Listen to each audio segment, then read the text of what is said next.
Hello everyone, this is another episode of Candid Craic and with Lalita Raman. Do I pronounce it correctly, Lalita? Uh, More or less, yes, Lalita Oh, Raman. oh, Raman. See, I wasn't really sure. Well, thanks for correcting me. How are you today, Lalita? I'm doing very well. Thank you, Oscar. How are you doing? Very well. And on the other side, we have Richard. How are you? I'm very good, Oscar. Thank you. Excellent. So, Lalita, Hello, Richard. let's start with maybe can you explain a little bit more about your background? So for the past 9 years, I am in the people development space. So I'm an executive coach where I do one-on-one coaching, team coaching, group coaching, more in the transition space.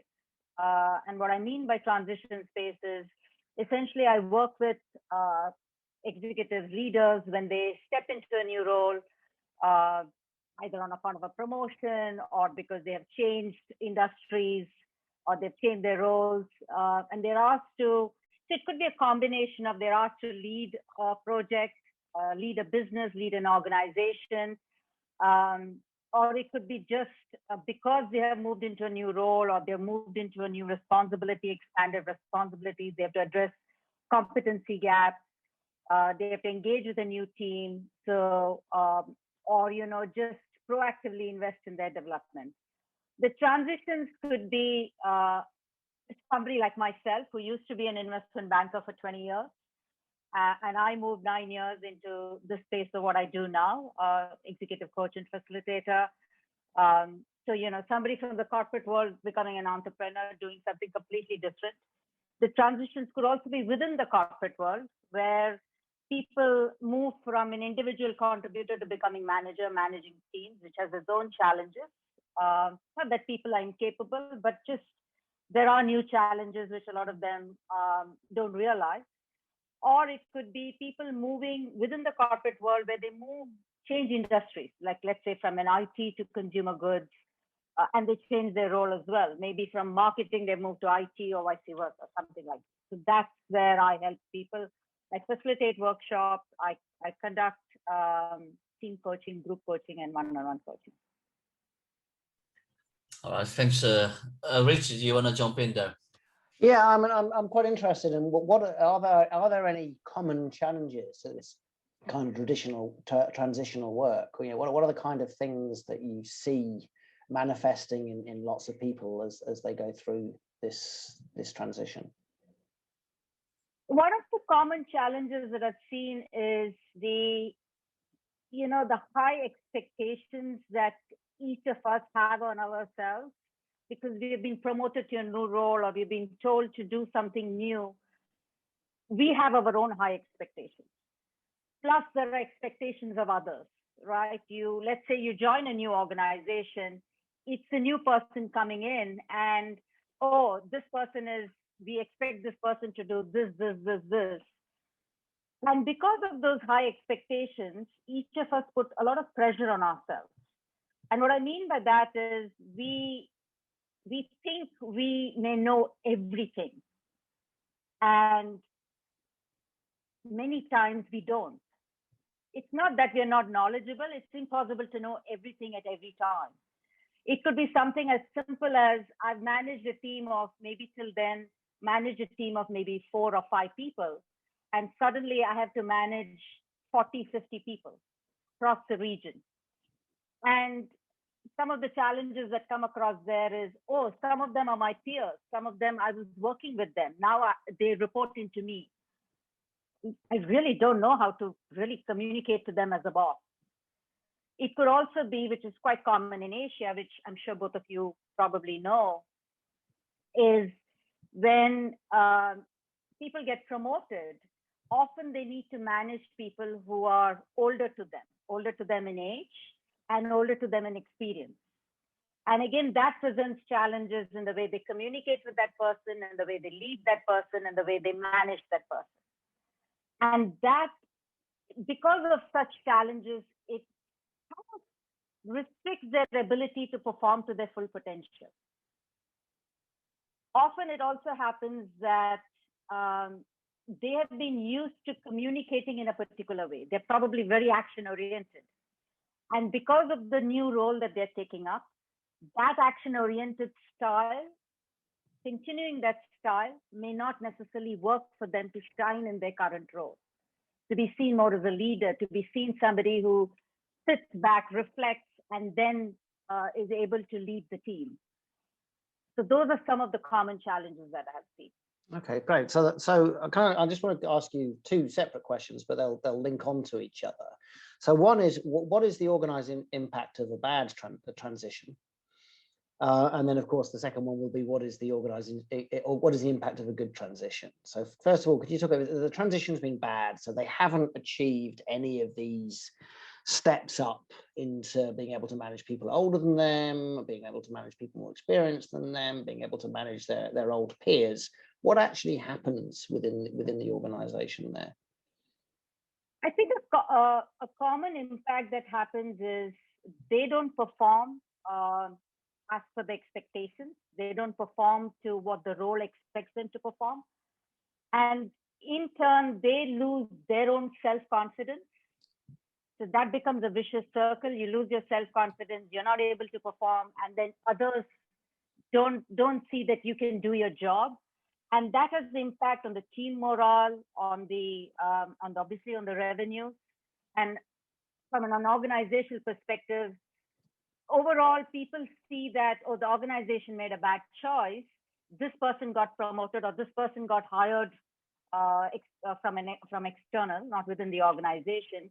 And what kind of choices are we making? What kind of talent development and talent acquisition are we making? And that, I think, when it happens quite often, then people are not lose the confidence and lose the trust in that organization's ability, or the leader's ability, to be able to really hold the organization together and achieve its positive impact.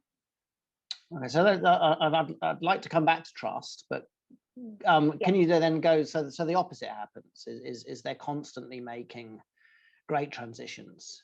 You know, what happens then?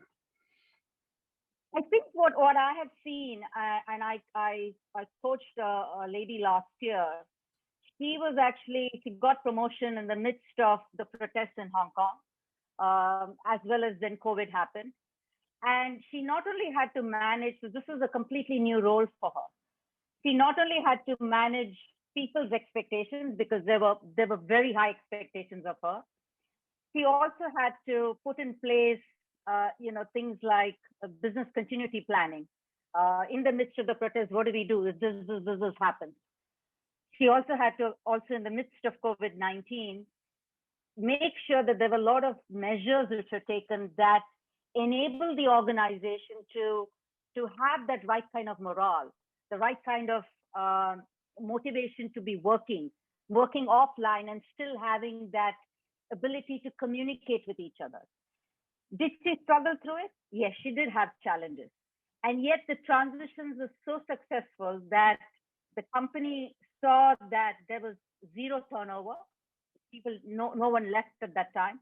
Now, some may say, hey, but the market was bad, so that's why no one left. I think there was more to it. There were people who doubted her transitions. They thought maybe she wouldn't get into that role pretty well. And when I spoke to some of these people, in the midst of coaching, post and pre and post, they really felt that she had gotten the organization together, because till then it was seen as silos, and she had gotten the organization together in the midst of this crisis. So it was her ability to, not only her technical knowledge, but her leadership ability and transitioning well into that role, believing in herself, believing in her team, being able to delegate properly in terms of the strengths of people, and recognizing that she needs her team and she collaborates with her team, I think really boosted the entire organization to perform well. And they've seen some phenomenal results despite the difficulties that they went through, which most companies went through because of the protests and COVID-19. Wonderful. So let's go back into so you're looking at this high energy kind of stuff, and I'll go into that later. But I think that the first things I want to talk about, because of partly what you're going to do with us in the drinking dialogues, is this loss of confidence and loss of trust. Yeah. So can you explore those a little bit more? So what do you see when that's happening? And so this isn't just loss of confidence and trust in the person, but it's loss of confidence and trust in perhaps the function or the entire organization that a bad transition. So there's some kind of cascading escalation going on. So what kind of things are we seeing in terms of performance when that goes on? So the first thing that happens typically that I've seen in a bad transition is when people, first of all, don't ask for help. They don't rely on people around them, their colleagues, their peers, their bosses, to say, hey, this is what I see it as. Ask questions.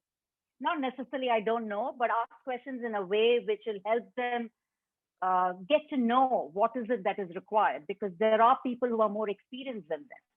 So that essentially, that communication fails, where people, first of all, don't ask for help because they think they can do everything. And I've seen this with very many leaders who want to live up to their own expectations and others' expectations, and therefore feel, oh my God, I should not be asking for help. So in the process, then they're seen as not collaborating with others. They're seen as not trusting others.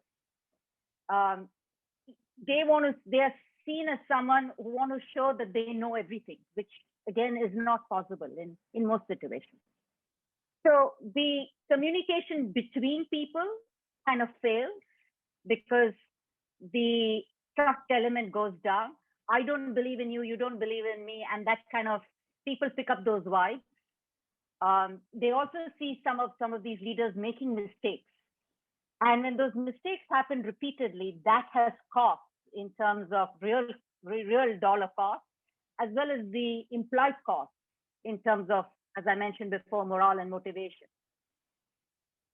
What also happens is then the question is made, so if this particular leader whose example I gave, this person had got a double promotion.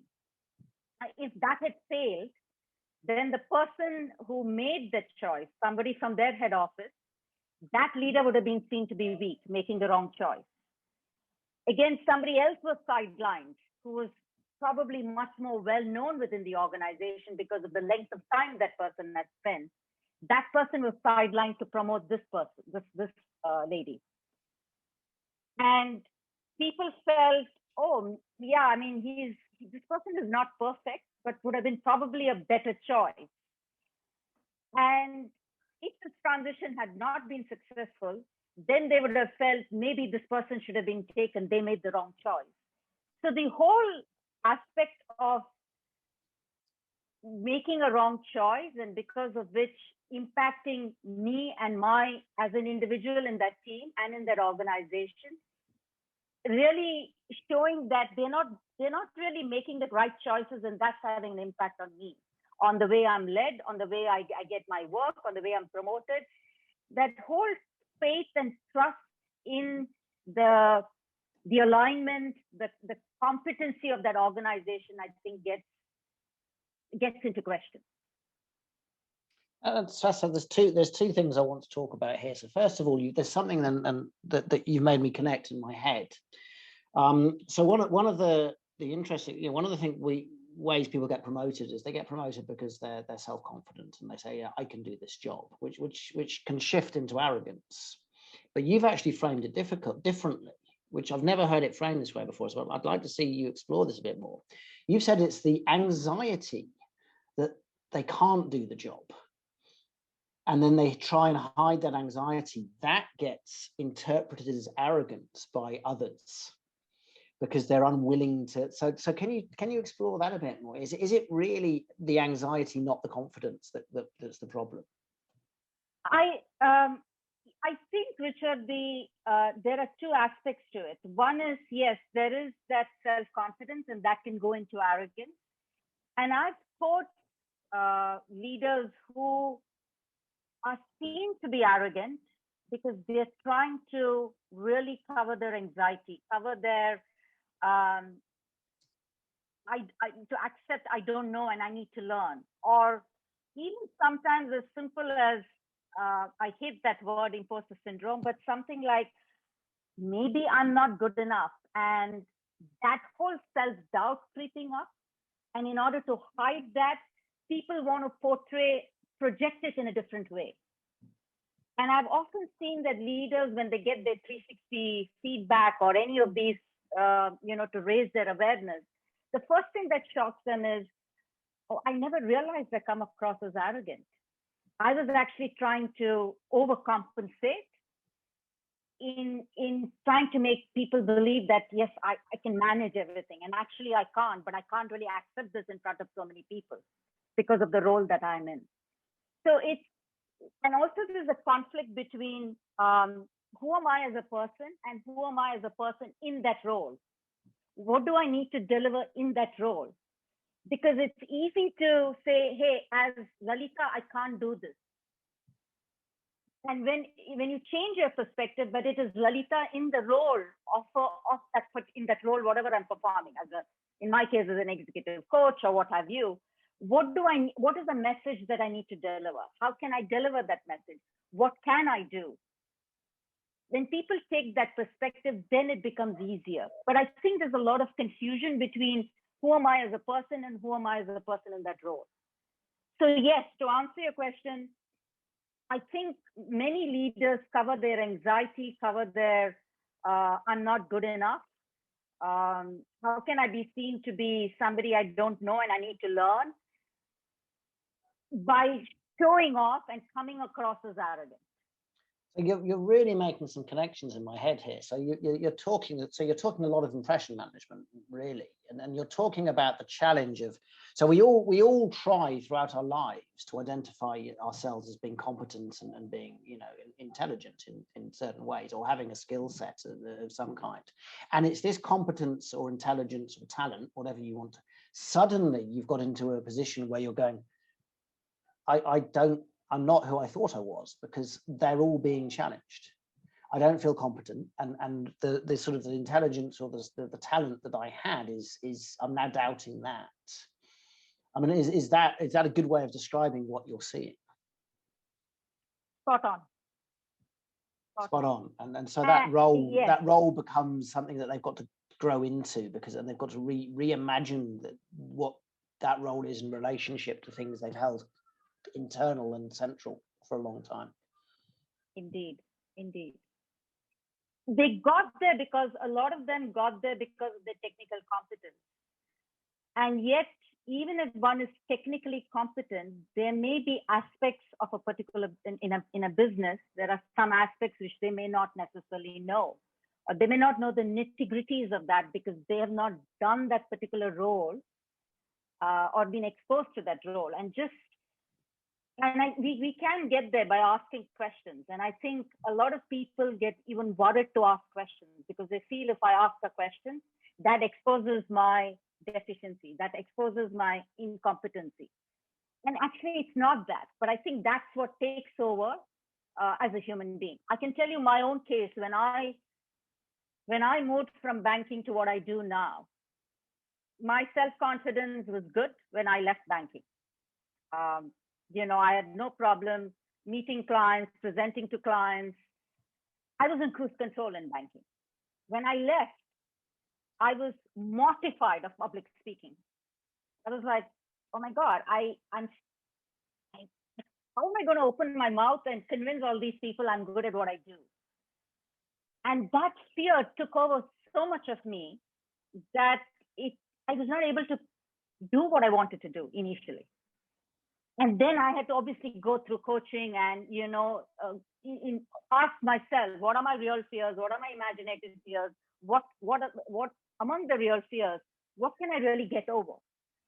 And I think when we do that self-awareness and take steps to either get help, external, as well as rely on our own internal resources, that's when the transition becomes smooth.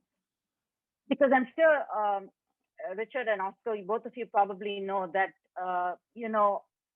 any transition, change takes place every moment. The transition is something, there are some changes which create a psychological impact. And typically, if you read William Bridges' book, transitions, there are three phases. The ending of the old, whatever that was, a role, a job, a phase in your life, right? Then that's a middle phase where there's a confusion between the new and the old. I still have a little bit of connection, a little bit of something, some alignment to the old. I can't quite forget it because part of my identity rests with that. Part of my being rests with that. And then obviously there is the new. And that middle phase can take a very, very long time, depending on each person, depending on the exposure, depending on the context, depending on the situation. And then you come to the new phase, which is the beginning. And this can happen even with, I remember, I don't know who, but one of the LinkedIn posts mentioning, where because of the COVID-19, where they said, oh, now people are all talking back to going to office and, as if everything will be normal. It's not going to be.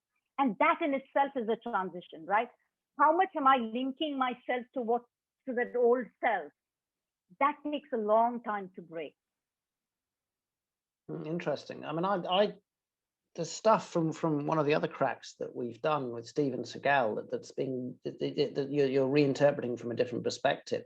So he talked about being anxious about your anxieties and uncertain about the uncertainties. And I wonder if it's that extra little bit, that's where the arrogance comes, that's where the perception of arrogance or the perception of status comes in, is you're hiding, not, the anxiety should be there because it's a complex job and it's going to come with anxiety. But it's that second step where you suddenly become anxious about being anxious. And that's where you start hiding it.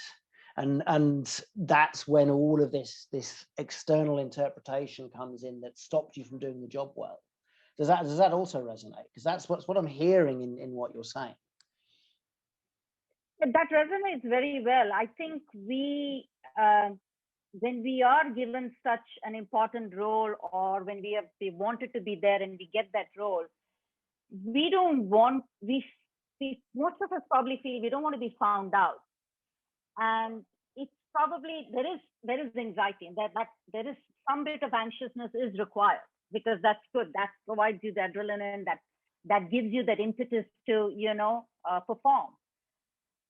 But when that becomes out of control and it lands you in a vicious negative cycle, that's when I think some of us try to cover it by way of putting on projecting that I know everything. And I think that's where the arrogance and that defensiveness comes in. I don't think they even know that they're arrogant. It's more the defensiveness. I don't want to be found out. I don't want to be seen as I don't know. And that's when I think the way we behave and act changes, many times probably unconsciously. Oscar, do you have any questions in this? Because I've got some further ones on trust, but I know you'll take it in different directions first. The Lalita, what I'm very fascinated by is you talked about this when you overcompensate, right? When you're anxious, you try to overcompensate and you come over in a certain way, right? Maybe overconfident, and in fact you're the opposite. Have you seen that? That's one way of overcompensation. Have you seen other ways of overcompensation? The other ways of overcompensation, which, when I did my thesis on transitions for my master's, I had conversations with, at that time, my scope of coverage was only women. And some of the women, mentioned, yes, I've overcompensated by burning out, by working so many hours that I haven't really taken the break. There's so many article and research, etc., being done on your brain needs a break. And many people overcompensate by working crazy hours, not taking a break, not really looking after themselves, not really taking time to step back and think what can I do different here? It's so much of doing that they don't really take time off to think, to reflect. And I think that has I personally know at least 4 or 5 people whom it has had a negative effect on their health, and that has slowed down the whole process of growth and self-development. I mean, they have not lost, but they had to take a step back because of that. They're not able to spend, there's so much talk about work-life balance, which I like to call as integration. That suffers. And again, then they start questioning their abilities. Oh, I thought I was fit and cut out for this job. I wanted this promotion. I wanted this transition. And yet, am I cut out for this? So those are the other ways where I've seen overcompensation having negative effects.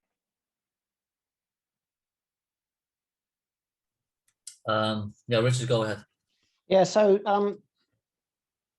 I mean that was interesting, the burnout stuff, and you're so I think that takes us a little bit into the stuff I wanted to talk about, trust, because I think what you're actually talking about is the loss of trust in self here.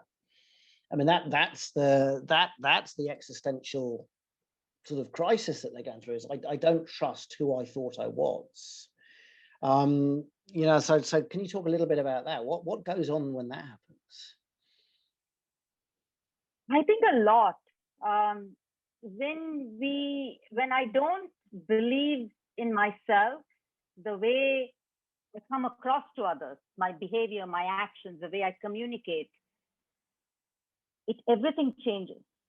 And when I'm trying to convince somebody, when I'm trying to get the buy-in of somebody, when I'm trying to collaborate with somebody, all of that gets affected because I'm myself coming from a source of self-doubt, not believing in myself. I don't feel very good about myself. And when I'm communicating from that core, then people don't see I'm confident. People then don't believe in what I'm saying. And therefore, the buy-in doesn't happen. And then again, that kind of reiterates, see, I knew it, I was a failure. I knew I couldn't do this. So it becomes again an absolute vicious circle where, Stephen Covey talks about the first trust is self-trust. And when you cannot trust yourself to do what you want to do and what you have to do, then all the other trust just doesn't even, it cannot happen.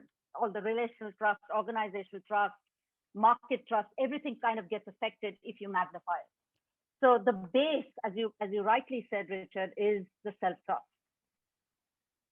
And I think that's where people need help the most, because in this transitions, when you don't seek help in the form of a mentor, in the form of a coach, or with your I would say even friends or colleagues, a sounding board, where I feel that I'm not bad. I'm good at what I do. Yes, there are challenges, and I need to just get help on that. Help, not even help. I need to get empowered on that to be able to think differently. That's when I think I'm aware that I have challenges, and I seek to address it. So that's where the awareness of me not knowing, I take the next positive forward step to empower myself so that I don't lose the self-trust. Yes, I mean, you're talking here about, so the trust in self is, so Adam Grant talks about the difference between idea doubt and self-doubt. Is that there's an idea doubt is that this idea that I once thought was great. So in this sense, the promotion, I am now doubting because it's not as good as I thought it would be. It's highly problematic. There's loads of complexities. It's not my fantasy of what it was going to be, and there's way more difficulties. And that the doubt in the idea, or the doubt in the role in your case, then shifts into a doubt into the self. And so you start struggling. So it's rather than saying the role is shit, you start saying I'm shit. And then all of this kind of stuff manifests. So I got my gears are working a little bit in my brain here, because I'm now wondering what happens, because I think initially you've probably got the people that you're being promoted to willing to try, promoted to lead, willing to try and trust you. They're going, okay, we're going to consciously say, look, we're going to give you time and opportunity to do the work. We're going to give you space to do it. But if you go into this spiral of anxiety and self-doubt, that team it already has trust bonds with other members of the team, and those bonds will reestablish. So you've actually got a team now trusting the old way of doing things when you're trying to do a different way. And so that actually pulls you further and further apart from the team. So I haven't thought of it this way before, but again, is that something that you see, is the trust bonds within the team can bond more tightly as a response, as against the leader, as a response to the leader going through the lack of trust in self? Absolutely, Richard. In fact, an organization that I'm working with is seeing this. So this leader came in probably 3 years back, and a small organization, and there are some challenges within the team in terms of communication. There's limited collaboration. They're in a very niche space. Now the leader, obviously the leader who replaced his predecessor was somebody who was there for 30 years. Easy business, where it was all low-hanging fruit. Obviously with COVID, things have changed. It's what they do is no more low-hanging. They need to think of different ways to grow and develop. And this leader comes in at a time and tries to make some changes. Those changes don't get accepted. And the team, though the collaboration as far as the external world and presenting to the external world is not there, internally they're all bonded together. So there's a lot of backbiting, and there's a lot of talking behind his back. And they've all come together to work against this person. Because now they're saying, I don't trust this person. First of all, this person comes to our organization externally, and I don't really buy into what he's doing. So from one, now it's become almost all of them. And the result, it's become as if he is now fighting a bigger battle, because he feels all of them are against him, which probably is true. Yeah, and this is really interesting stuff. The idea that backbiting is a form of trust bonding within the team that's backbiting together against the individual. So you're actually seeing the social cues within the team, pulling the team further and further away, and what would be seen to be negative communication as actually bonding exercises. Yeah, really fascinating. So I want to go through this cascade effect. So we've now just done, so there's first of all loss of trust in self, then the team loses trust in the team leader, then the team leader loses trust in the team, but the team bonds more tightly, so the trust is gluing that team, but it's a negative trust. And then let's cascade it up. So the next thing is, well, I've now lost trust in HR and talent in terms of finding the next leader. So do you see that, and what does that look like?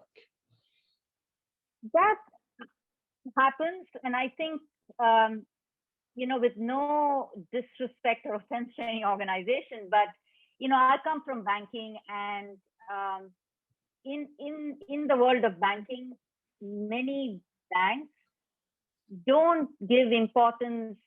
HR don't have a seat in the table, in the decision making and in the actual people development side of things. It's considered to be an admin role. And I think the first blame, especially when an external hire has been made, when things don't go as expected, or when things seem to be falling apart, right? In terms of loss of trust and the negative trust happening. Unfortunately, the first department of people who get blamed are HR and recruitment. And I'm not sure that that's entirely true, because it's not a one person's decision, right? It's many people have made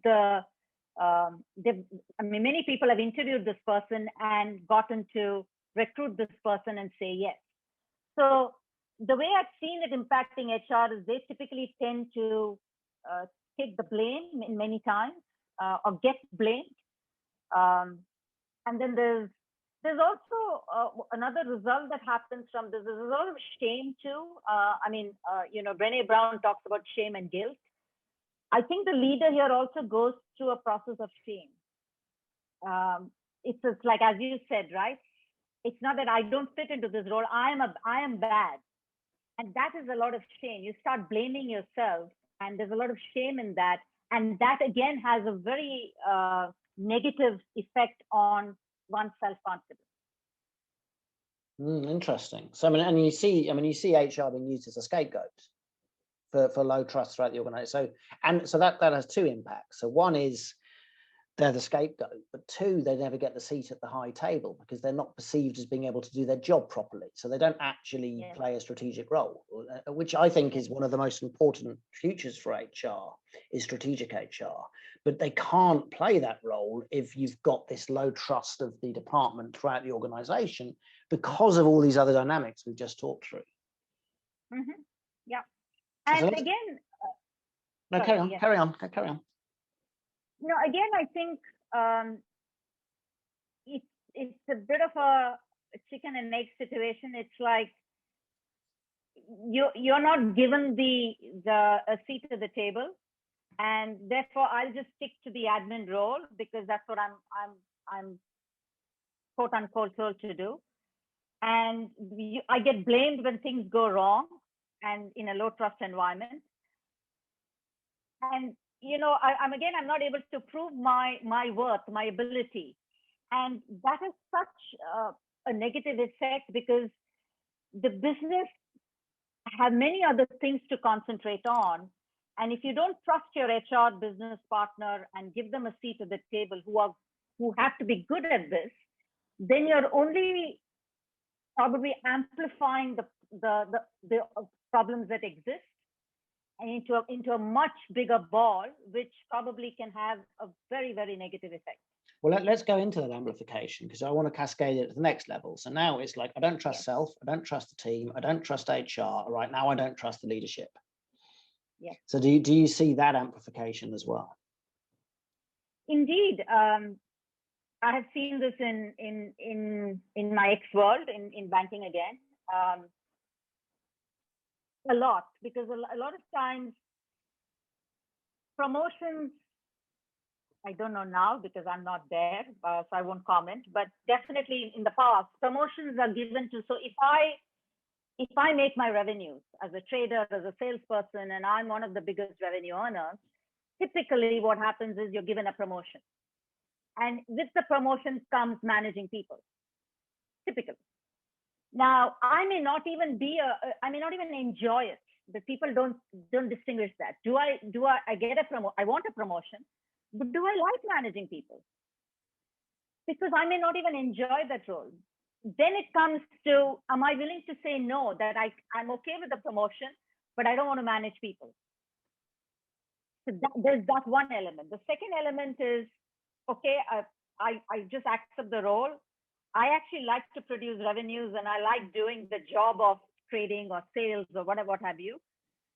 But I don't like all this admin, pardon my language, admin shit that goes on with it. I don't want to do that. And when the frustration increases, the way I communicate with my team members changes. And then everyone else sees that this person who used to perform well, their performance is going down. The team is not performing well. And then you basically ask what kind of a hire was made. So again, the trust in the overall senior leadership is questioned. Mm. But again, it's a systemic thing. The whole system supports that no one wants to rock the boat by asking a question, why did you promote this person? Or do we need to look at the way we promote people? For what are we promoting? Just revenues or something else? So this takes me to the last cascade before I'm going to hand back to Oscar because I've done a lot of the talking. And that's the institutional trust. So one of the big dimensions of trust at the moment is that institutional trust is dying. and that it's being replaced by something else, so distributed trust or platform trust or whatever you want to call it. And the way, because this has been quite a counter narrative, because we've started to trust disintegrating from the bottom up rather than the top down. So I'm just wondering, with the institutional trust, so there's all of these systemic problems, and now we don't trust institutions because we just see them all as being run by people who are incompetent or lacking in trust themselves. So I just wonder if, are you seeing that? And we look to the social network to find things that we do trust because these institutions can't deliver it. Is that a fair summary of from your narrative? From even at the individual level, is a loss of trust in self, cascades up to the institution can't exhibit trust. I think so, and I the reason being, if that individual is supported through that transition phase in providing coaching, mentoring, guidance, whatever that may be, if I allow the platform of set up systems where the person is able to have a sounding board, the person is able to communicate without the fear of, communicate with vulnerability, without the fear that, oh my God, I have to save my face. There'll be a loss of face because I'll be found out. That anxiety, I think it comes to the system that when the system is not able to provide that, then it can all the way go up to the institutional trust. And I think it's a systemic problem where people give promotions, recognize the talent in people, and I think it stops there. It's also about providing the support required thereafter. It doesn't end with the promotion. It just doesn't end with the recruitment, right? You have to provide support. And I don't think a lot of organizations do that consciously. Well, Oscar and I were having a conversation with someone only last week, and they were saying for an organization of 160 people in Hong Kong, the training budget was 150,000 Hong Kong. Well, how on earth are you going to pay for this kind of transitional work if that's your training budget? It's just impossible. I mean, that's a few days' work for a decent coach for the entire organization. So yeah, I mean, there's an interesting challenge here in that there's something missing in the developmental journey, and there's not a budget. It's not a budget. There's not a perception enough of it to actually work out how much you should be spending on it. So really interesting. So Oscar, do you have any? Yeah, I want to take a step back, Lalita. Well, actually, when we continue the conversation around confidence, right? So, and also you mentioned about arrogance at the start. I'm just really intrigued by if there is a fine line, right? Or why that would be, but because you portrayed this scenario where you have a team that doesn't trust the leader anymore. But then as a leader, you need to be confident that you may make a decision that they maybe don't understand, or contextual, they actually don't have all the information. So you may come over as arrogant, but maybe just very confident. So for me, what I'm really trying to figure out here is, okay, it's the different perceptions that people have, right? What is confidence and what is arrogance? So I'd like to hear your view on that. So how do you see that? This is the thin line, Oscar. Yes, it is a matter of perception. And though different perceptions may exist, I think being self-confident and still behaving and acting with humility, people can see that. Whereas when the way I communicate, the way my facial expression comes through, the way my tone comes through, or even the sheer act of not really having conversations with my team members because I'm just I don't want to have that conversation. I think shuts people out. And that's why people make those perceptions for right or wrong reasons, that somebody is arrogant, somebody is unapproachable. You know, a lot can happen through conversation. And unfortunately, when we are, not all of us, but many of us, when we are anxious, when we are trying to grow up in the dark, right? What we first do is we cut off the communication. And I think with self-confidence, you know, one should have, I need to be courageous and I need to be vulnerable. And a lot of the corporate world, it's become better, but even today it doesn't see courage and vulnerability as something that that enhances your self-confidence, that amplifies your self-confidence. People think if you're vulnerable, that means you're weak. And that is so not true. So I think specifically to answer your question, it's a thin line. And just because you're self-confident doesn't mean that you can be arrogant in your behavior. You still need to be approachable. You still need to have those conversations.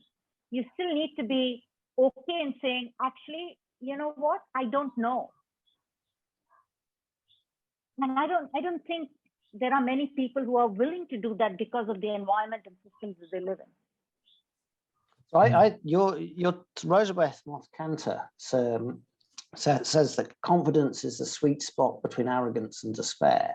And I think we're exploring that, because you're actually suggesting that people start to despair that they can't do the job, that also manifests as being as arrogance, or being at least being interpreted as arrogance, because of all the defense mechanisms that come in. I can't do the job, therefore, boom, boom, boom, boom, boom, boom, boom. Oh, they're arrogant. And you're actually saying now that it's way more complex than they're arrogant. There's all kinds of lacks and desires and struggles and anxieties and worries behind the surface, and you're probing all of that kind of stuff. Yes, absolutely. I think it's our defense mechanism. And you know, especially in Hong Kong, right? There's a lot about loss of face, right? You need to save face, save face. It probably exists with all of us, but in Hong Kong, that's given a lot of importance. And I don't want to be found out. So I don't want to be vulnerable. I don't want to be seen as weak. And that's where I think unconsciously, when our defense mechanism plays up, our behavior changes. The way we interact with someone else changes. Though our intention may never be that. So what do you think that arrogance in the classic sense is I'm just better than everybody else? I mean, do you think that exists as well, or is it always a manifestation of these defense mechanisms? I would love to believe it's only the latter. I still think that nobody wakes up or nobody is born arrogant. I think I somewhere still love to believe that I don't have any data to prove this, but I would love to believe that we behave and act in a particular way because there are some insecurities and it's a defense mechanism. Yeah, that's what I would love to believe. Yeah, I mean, it's interesting. You've taken me into a world of thinking that I haven't really thought about. I mean, the idea that arrogance is a manifestation of multiple defense mechanisms to protect self from despair. Really interesting stuff. You've told me that people have thought you arrogant, Oscar. Is that defining you? Well, I'm very intrigued by this. Well, I'm not on the chair here today, Richard. But I actually have another, because I like to explore this a little bit more about arrogance, because I'm really fascinated by this, especially in sports, right? Now, I know we talk about organizations, but to give a different spin on this is that a lot of sports people come over as, well, there's a really fine line, right, between confident and very arrogant. But I don't know if this is a defense mechanism, but they are almost overconfident that they can win the game, right? They need to have that, because any self-doubt, that's not going to help winning that game. Yep.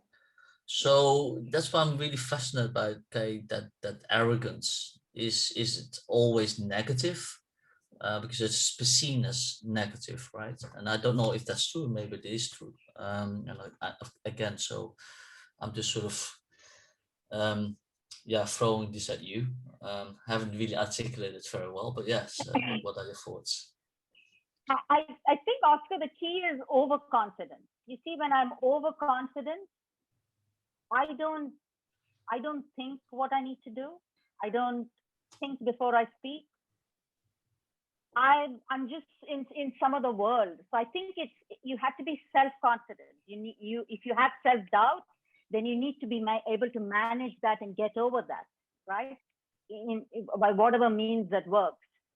But when it becomes overconfident, then there is a problem. And I'll give you an example. And this is one of my favorites, right? A lot of my cricket friends may not agree with this, but you see, when India has typically, not always, when India has just won a cricket game, right? We go there and we were like, with that attitude that I've got it all. I'm like, I can just pull this, right? The match. Now, does that happen every time? No, but there have been cases when we've been excellent in the way we play, and yet we have lost a match miserably. And I think that's because of overconfidence. So overconfidence is not what is required. I think self-confidence with humility, that I still need to be careful. I still need to observe what I'm doing. I still need to think before I act on something. I think all of those parameters and checks and balances are still required. So I agree. I think tribal loyalty is part of the interpretation of sports people being arrogant. So the one you like, you think, oh no, they've got the right levels of confidence. But the one you don't like, oh no, they're an arrogant bastard because they play for the wrong team. So there's all kinds of emotional stuff going on in the interpretation. And the person I most like, I think he's turned it into an art form, is the footballer Zlatan Ibrahimovic, because he talks about himself in the third person as if Zlatan, the footballer, is this role that he plays. And that role has I'm better than everybody else injected into it. And he talks about himself in the third person as this kind of, and I think lots of people like him because he's almost playing, it's almost an ironic stance on the expectations, which I find fascinating. So sorry, Oscar, I interrupted, but that's what I think. Well, no, I had this follow-up question, right? In terms of if overconfidence is more in hindsight, can you be overconfident? No, because you look back, so yeah, this person was clearly overconfident because he lost, right? The game, or so that was a sort of second thing that popped in my mind. But the last question I have for you was actually, if you kind of and just sort of brainstorming here, because I'm really interested by what you said about where people work, they need to almost have this common enemy, or like, you can have like this scapegoat, as you mentioned, Lita. I wonder if you could use that in businesses where you actually need a scapegoat sometimes to bring people together. So if you're really self-aware of this, I'm not sure if this is an urban myth, right? So this is a story about the North Pole expedition.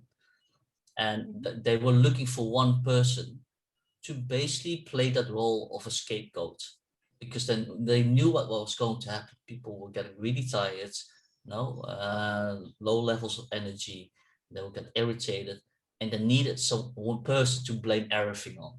That the food was crap, it was too cold, and they didn't have the right equipment. So this person was hired to basically play that role, to actually bring that team together. So I just wonder in the future work whether we need more scapegoats that brings people together. I must admit, I've never looked at it that way. What has happened, I think, is when we don't trust ourselves and we don't really ask, when we do not ask for help, or ask, have a sounding board, etc., to empower us, we become the scapegoat. And I think that's what happens.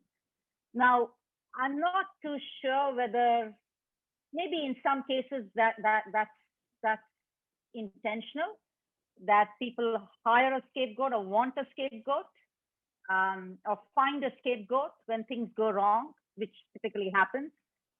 But I'm not sure that when people are promoting someone or hiring someone, necessarily the intention is, I'm going to hire a scapegoat. I've never thought of it that way. Interesting point. I must explore that further. So the Greek term is pharmakos. So it's quite interesting what you're talking about, Oscar, because you've got the scapegoat basically gets killed. I mean, that's what you do with a scapegoat. You throw all of the troubles on the scapegoat, and you sacrifice the scapegoat to the god, and then the troubles go away. So you invest, this one person gets invested with all of the problems of the organization. So we just get rid of that leader, then everything's going to be right again. Okay, so that's the scapegoat mechanisms. The pharmakos stuff. So the pharmakos is the malevolent scapegoat. So it's the person who's actually being a Machiavellian, ruthless Machiavellian, self-interested, trying to cause harm for their own personal good. And you also expel this person. But one of the most interesting work I've read on this is, if this is going on, if this person is being invested with all the bad of the organization and getting rid of them feels like the right thing to do, the opposite thing to do is to embrace them. That they're not full of malevolence, they're actually just in error.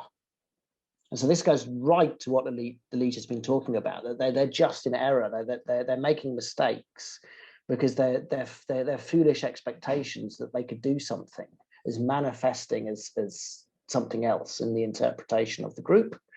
But actually they're just in error. And so once you deal with the fact that they're in error, you can re-embrace them into society rather than kill them.